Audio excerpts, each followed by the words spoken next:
여러분, 오늘 이 본문 말씀은 굉장히 특이하게 시작을 하고 있습니다. 우리 19절 말씀을 읽어보겠습니다.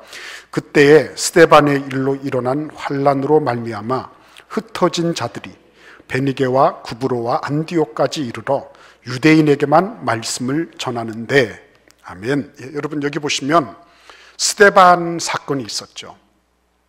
예루살렘이 다 발칵 뒤집혔습니다. 그리고 그 교회가 완전히 풍비박산이다. 공중분해가 돼버렸습니다. 그래서 사도들 몇몇 사람을 빼놓고는 전부 예루살렘 교회의 사람들이 남부여대하고 그리고는 다 뿔뿔이 흩어졌습니다.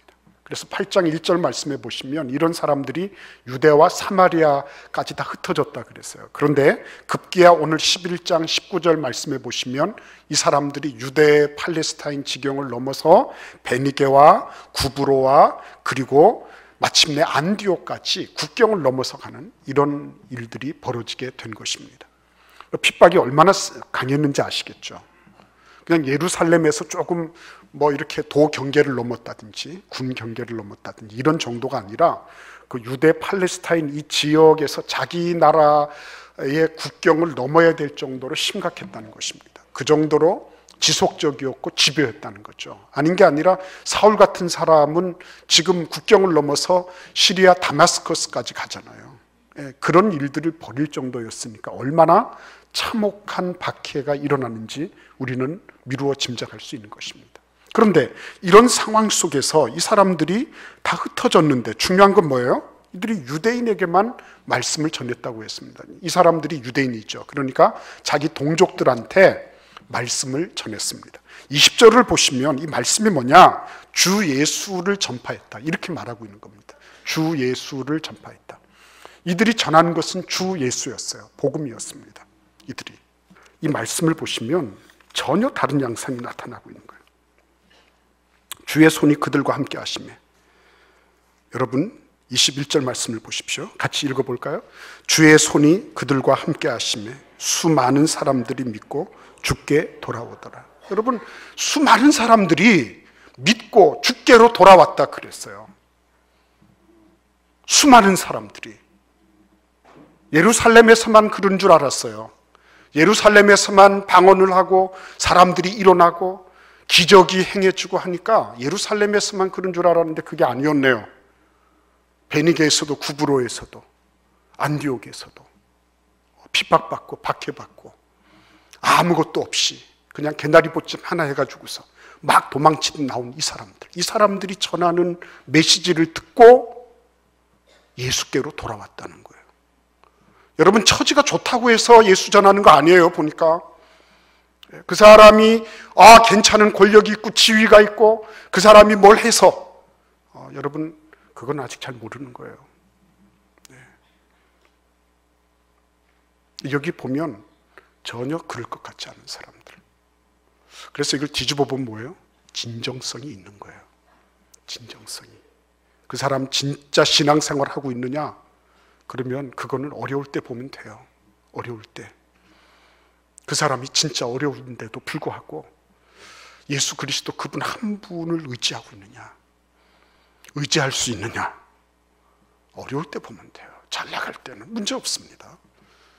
옆에서 주변에서 뭐 이렇게 해주고 근데 이런 모든 끈들이 다 끊어지고 아무런 어떤 환경 속에서 기대할 것이 전혀 없는데도 불구하고 이 사람이 시시거리고 감사하고 기뻐하고 즐거워하면서 당당하게 살아가고 있다. 그러면 이거는 벌써 그 사람의 삶을 통해서 주는 신호가 다른 거예요. 이거는 처음에는 그러겠죠. 저거는 사회 부적응자예요. 저거는 어디 뭐 굴러온 돌이 말이야 우리한테 항상 감사하다 그러고 이러면서 돌아다니는 거야. 저거 저 제대로 밥이나 먹는지 모르겠어.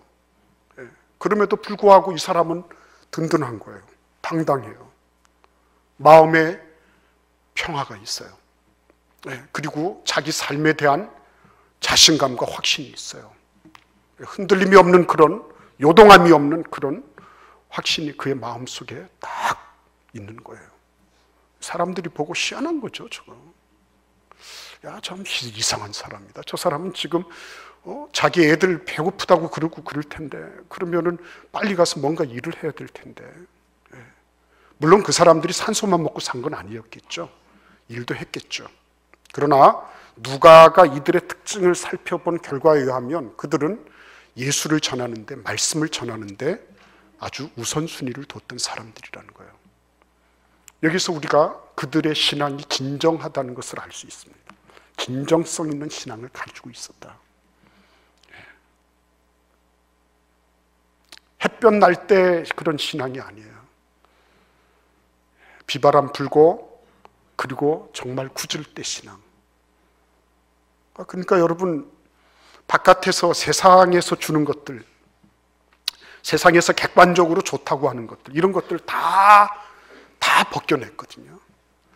다 벗겨냈는데, 다 벗겨내서 주저앉았다 그러면은 없는 거예요. 근데 이 사람들은 내면이 탄실한 사람들이었어요. 내면이. 거기 보시면 20절을 한번 같이 읽어보겠습니다. 그 중에 구브로와 구레네 몇 사람이 안디옥에 이르러 헬라인에게도 말하여 주 예수를 전파했다. 여러분, 이 사람들은 아까 유대인들은 그래도 율법이나 구약에 대한 전 이해가 되어 있는 사람들이에요. 근데 이 사람들은 이방인들이에요. 이들은 실컷 해봐야 그리스 로마 신화를 알고 있는 사람들이죠. 근데 이 사람들이 뭐예요? 이 사람들에게 예수 그리스도를 전하기 시작한 것입니다. 왜 전했을까요? 왜 전했겠습니까? 유대인들이 이방인들을 만나가지고 얘기하는 것 자체가 그때 당시로서는 금기사항 같은 것지 않았습니까? 근데 이들이 그것을 돌파해서 돌간에 나가서 이방인들을 붙잡고 주 예수를 전하기 시작했던 것입니다. 그러니까 여러분, 이런 장면들을 보면 이게 복음이 가지고 있는 게 이런 거구나.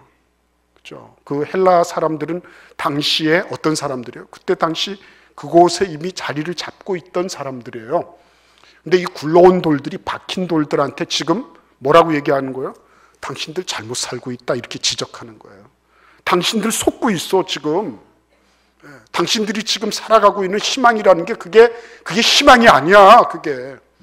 인간적으로 조금 잘 먹고 잘 살고 환경 조금 더 개선하고 조금 더 편리하게 살고 용이하게 사는 게 그게 인생의 목표냐, 그게? 이렇게 얘기하는 거예요. 그게 다냐, 그게? 너희들이 지금 철학을 하고 사상을 논의하면서 그러면서 영원한 하나님의 가치에 대해서는 모르고 있잖아. 속은 거야, 그거. 속지 마라, 이렇게 얘기하는 거예요. 그러니까 여러분, 복음이라고 하는 거는 인생뿐만 아니라 그 너머에 있는 영원한 것들을 볼 수 있게 만드는 거예요. 이 시각 자체가 확 넓혀지는 거예요. 복음 때문에 우리는 영원한 생명이 무엇인지, 영원하다는 것이 무엇인지에 대한 개념이 비로소 장착된 거란 말이에요. 그러니까 여러분, 이 복음을 가지고 있는 이 사람들은 지금 인간적으로 보면 별거 아니에요. 이 사람들은 뭐 돈이 있나 빽이 있나 지금 막 굴러 들어와서 아무런 근거가 없는 사람들. 근데 이 사람들이 얘기할 수 있는 건 뭐였어요? 이들은 지금 영원한 관점으로 볼 때 이건 장난이란 말이죠. 너희들이 헬라인들이 뭐 사상과 철학을 논의하지만, 그러나 너희들이 지금 얘기하고 있는 이런 것들은 사실은 영원한 관점에서 보면 이거는 점 하나도 찍은 게 아니다. 이런 게 있었던 거예요. 당당하지 않습니까, 여러분? 흔들림이 없는 그런 믿음의 확신이 있었잖아요. 이 흩어져 본 스데반의 박해 사건 때문에 흩어져서 지금 이름 하나도 제대로 알 수 없는 이 무명의 그리스도인들이었어요. 그럼에도 불구하고 이 무명의 그리스도인들은 어느 사도 못지않게 그렇게 힘있게 너희들 잘못 사는 거야.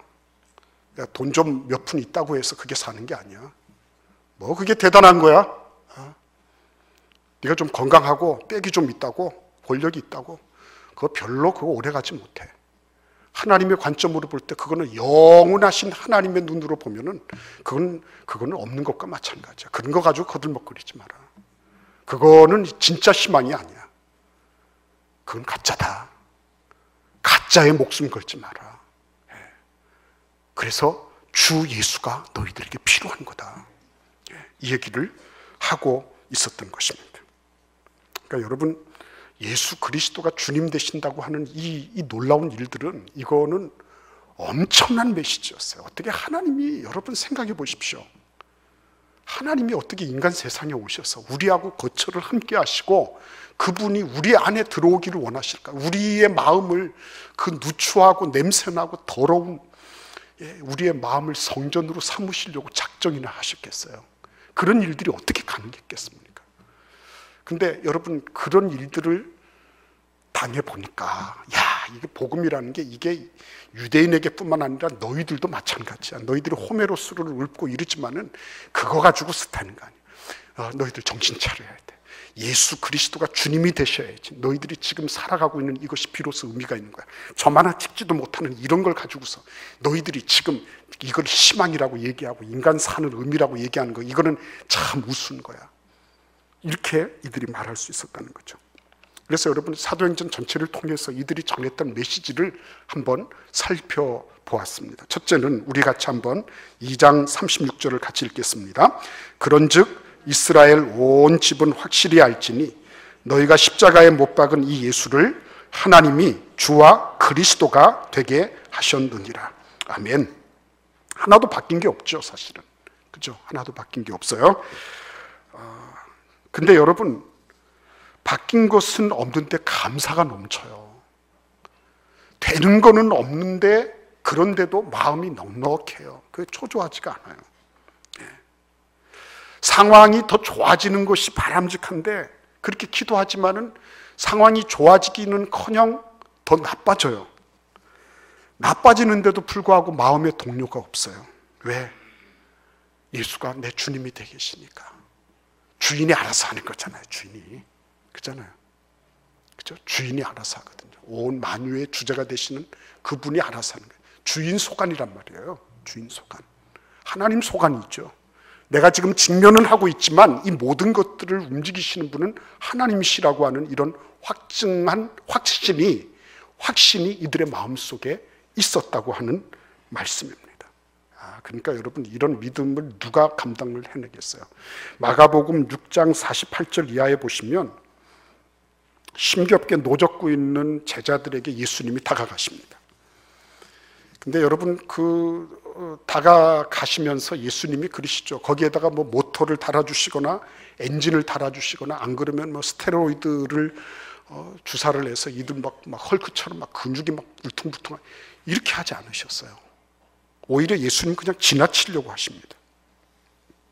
지나가려고 하셨어요.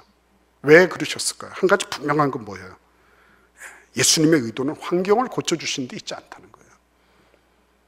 환경 고쳐가지고서 환경이 뒤집혀지니까 하나님이 살아계시다. 그러면 여러분, 불교도 믿고 이슬람도 믿고 다 믿어야 돼요. 신도도 믿어야 돼. 저기 가서 무당집 하는 사람들, 저 카드 가지고 점치는 사람들 다 믿어야 돼요. 왜? 그 사람들도 그런 거 잘 알거든요. 주역 조금만 배워보면 이건 통계치라서 맞아요, 여러분. 제가 이상하게 여러분 들으시면 안 됩니다. 주역을 전도한다 이렇게 하면 안 돼요. 또 그렇게 또 생각하시고 그러면 안 됩니다. 그런 경우도 있다는 거예요, 여러분.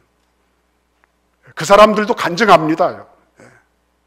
뭐냐면 환경이 고쳐져서 복음이 복음되게 할 정도면 복음은 복음이 아니라는 거예요. 복음에 대한 능멸이라는 것입니다. 예수께서 그 파도 속에서 고생하고 있는 제자들에게 예수님은 너희들 고생하고 있으니까 내가 이 환경을 좀 고쳐주겠다고 말씀하시기는커녕 지나가려고 하시는 거예요. 형편 조금 낮게 해주시려고 복음이 복음된 거 아니라는 것입니다. 우리들의 삶에 조금 좀 더 수입을 더 늘려주시려고 예수께서 십자가에 달려 죽으신 것이 아니라는 것입니다. 제자들이 소리 지르고 야단법석이었죠. 막 귀신이다 그러고 막 유령이다 그러고 막 그랬어요. 근데 예수님은 두려워하지 말라. 그리고 어떻게 하십니까? 그 배에 타시는 거예요. 그래서 51절에 보시면 이렇게 말씀하고 있습니다. 배에 올라 그들에게 가시니 바람이 그치는지라 그랬습니다. 배에 올라 그랬어요. 꽥꽥 소리 지르는 게 중요한 게 아니라 예수님을 빨리 배에 모시는 게 더 중요한 것이었어요. 그렇죠? 내 인생이 직면하는 이런 문제에 대해서 문제를 싸우고 나는 왜 안 됩니까? 이게 문제가 아니고 더 중요한 것은 예수님께서 들어오셔서 내 배에, 내 인생호에, 우리 가정호에, 내 산업에 주인이 되시고 선장이 되시도록 하는 게 훨씬 더 중요했다는 거예요. 이 사람들이 그렇게 쫓겨다니고 핍박당해서 박해받아서 이리저리 산지사방으로 흩어졌지만 이들이 이 복음을 전할 수 있었던 힘이 어디 있었느냐? 예수님이 주님 되시기 때문에. 예수가 다스리는 거예요. 예수가 다스린다. 지금은 힘들어도 예수가 다스린다. 가지고 너희들이 나를 죽일 수 있는 권세가 있냐? 그러면 나는 죽는 권세도 있다. 너희들이 나를 잡을 권세가 있냐? 나는 잡힐 수 있는 권세가 있다. 뭐가 문제가 되는데? 죽으면 영원한 생명인데, 죽으면 하늘나라에서 주님 만나는 건데, 영원한 관점에서 놓고 보니까 여기서 사는 이것은 진짜 이거는 티끌도 미치지 못하는 그런 거였다는 거예요. 예수님을 배에 모시면서 그 배는 주인이 바뀌었어요. 그리고 바람은 그쳤습니다. 뭐 바람이 불든지 안 불든지 더 중요한 거는 예수님이 그 배의 선장이 되셨다는 게 훨씬 더 중요한 거예요. 그렇죠? 선장이 되신 거예요. 예수께서 다스린다는 겁니다. 예수님이 내 목자장이 되셔서 나를 이끌고 계신다는 거예요. 나는 양이니까 그분께 의지하는 거예요. 그분께 맡겨드리는 거죠. 그분의 인도하심을 따르면 되는 거예요. 그게 사망의 음침한 골짜기든지 어느 곳이든지 관계가 없어요. 그분이 지키고 계신 거예요. 그러니까 그래, 해봐. 근데 예수께서 지배하고 계셔.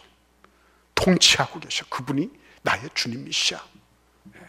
이렇게 당당하게 말할 수 있었던 것입니다. 사도행전 4장 10절은 뭐라고 말씀하십니까? 함께 읽겠습니다. 너희와 모든 이스라엘 백성들은 알라. 너희가 십자가에 못 박고 하나님이 죽은 자 가운데서 살리신 나사렛 예수 그리스도의 이름으로 이 사람이 건강하게 되어 너희 앞에 섰느니라.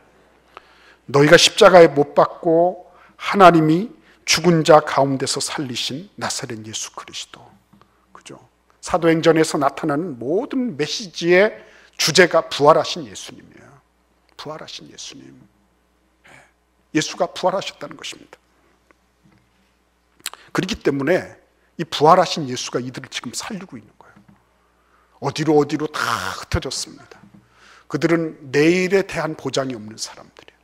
근데 그런 보장이 없음에도 불구하고 이들이 예수님을 마음속 중심에 모시고 죄의 용서함에 예수께서 나를 대신해서 죽으실 정도로 나를 귀중하게 여기시고 나를 건져내셔서 하나님의 자녀 삼으시고 이제는 어떻게 해요?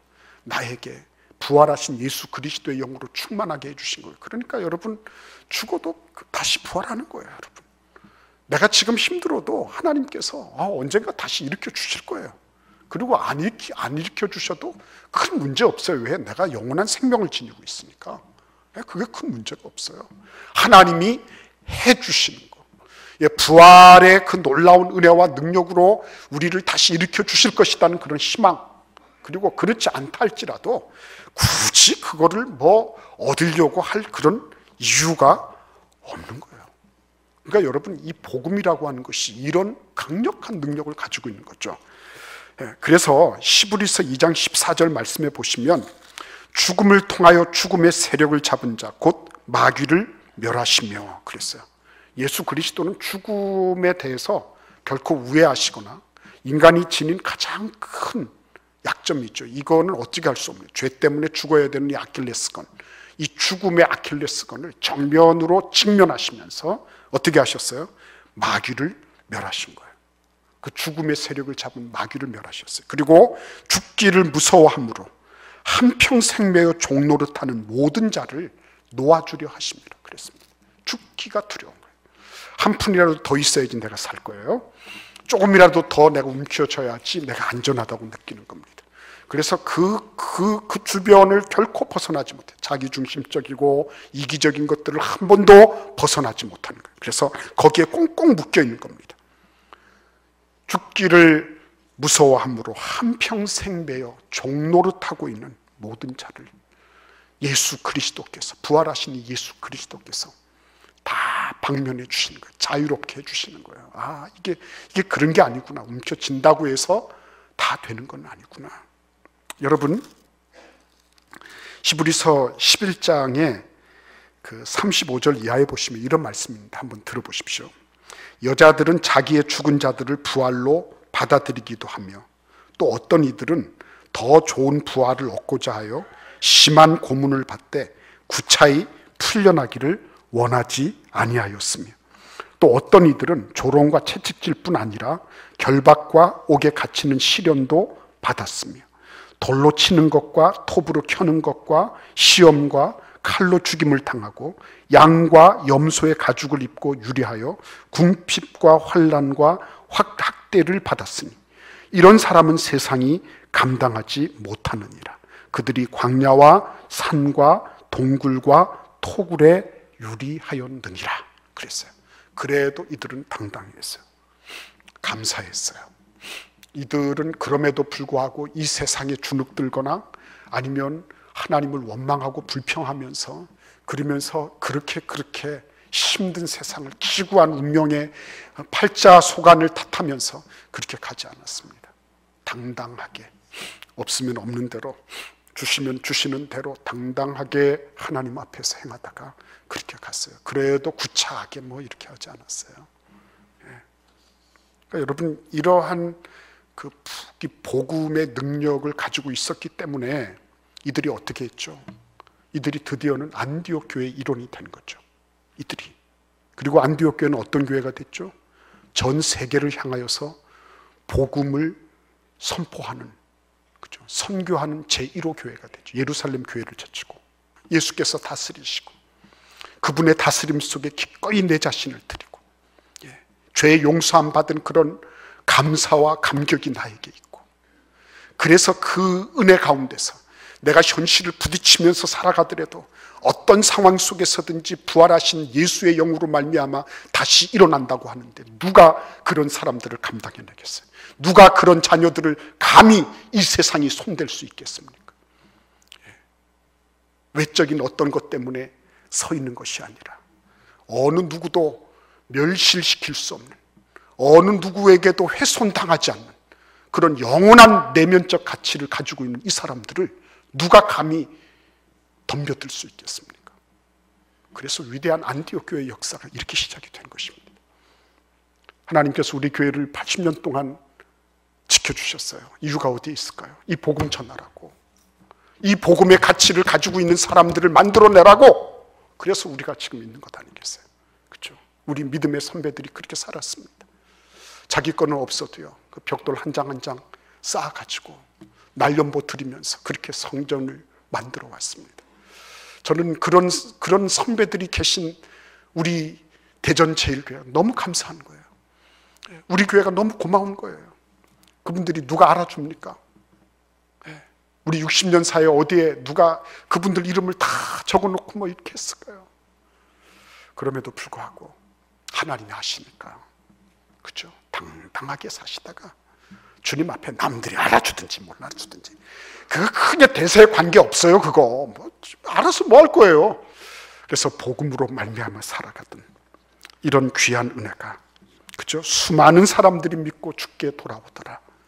그런 은혜가 오늘도 내일도 영원히 여러분과 저의 삶 속에 함께 하시기를 우리 예수님께서는 간절히 바라고 계신 것입니다. 그 은혜의 길을 따라 사는 그런 놀라운 그런 복음의 여정이 되시기를 기원합니다.